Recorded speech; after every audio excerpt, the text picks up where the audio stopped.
Hello అండి, అందరికీ నమస్తే ఫ్రెండ్స్. ఈరోజు మన వీడియో వచ్చేసి తమలపాకులతో కొత్తగా కారం చేసి చూపిస్తాను. చాలా ఈజీగా చేసుకోవచ్చు. పిల్లలైనా పెద్దవాళ్ళైనా ఇష్టంగా తింటారు.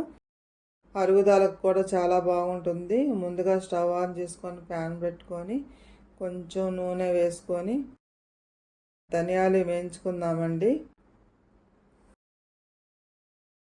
ప్లేట్లో తీసుకుందామండి. మాడిపోకుండా ఫ్రై చేసుకోవాలి. నెక్స్ట్ ప్యాన్లోకి కొంచెం నూనె వేసుకొని పచ్చిపప్పు 2 స్పూన్లు వేయించుకుందామండి. ఇలా ప్లేట్లో తీసుకొని 2 స్పూన్లు వాము వేయించుకోవాలండి. వాము అరుగుదలకి చాలా బాగా పనిచేస్తుంది.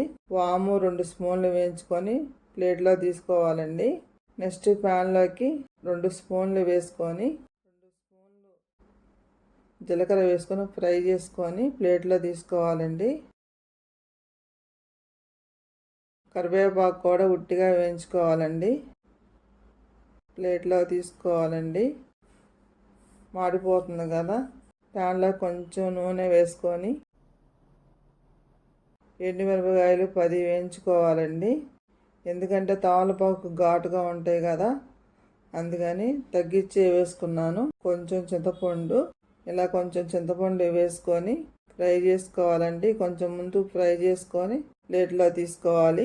నెక్స్ట్ ప్యాన్లో కొంచెం నూనె వేసుకొని తమలపాకులు కొంచెమే నూనె వేసుకొని ఫ్రై చేసుకుంటే బాగా ఫ్రై అవుతాయి. మరీ ఎక్కువ కూడా వేసుకోకూడదు. ఆయిల్ స్టవ్ ఆఫ్ చేసుకుంటే ఆ వేడికి అంతా ఫ్రై అవుతాయి.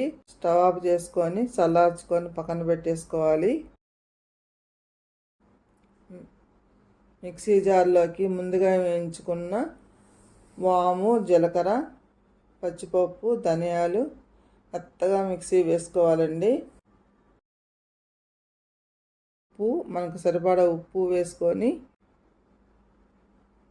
ఎండుమిరపకాయలు, కరివేపాకు, చింతపండు, చిన్నుల్లిపాయలు వేసుకొని కచ్చాపచ్చాగా మిక్సీ వేసుకోవాలండి. ఇట్లా కచ్చాపచ్చాగా మిక్సీ వేసుకున్నాక తమలపాకు వేసుకొని మెత్తగా మిక్సీ వేసుకోవాలండి. లైట్గా బరకుండాలి కొంచెం. ఇలా మిక్సీ వేసుకున్నాక ఎలా ఉందో చూడండి. తమలపాకు కారం రెడీ అయిపోయింది. నా వీడియో నచ్చినట్లయితే ప్లీజ్ సబ్స్క్రైబ్ చేయండి, లైక్ చేయండి, షేర్ చేయండి. పిల్లలకైనా పెద్దవాళ్ళకైనా అరుగుదలకి చాలా బాగుంటుంది.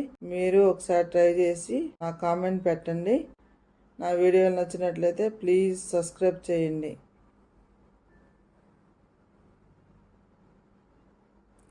కేరళ తమలపాకు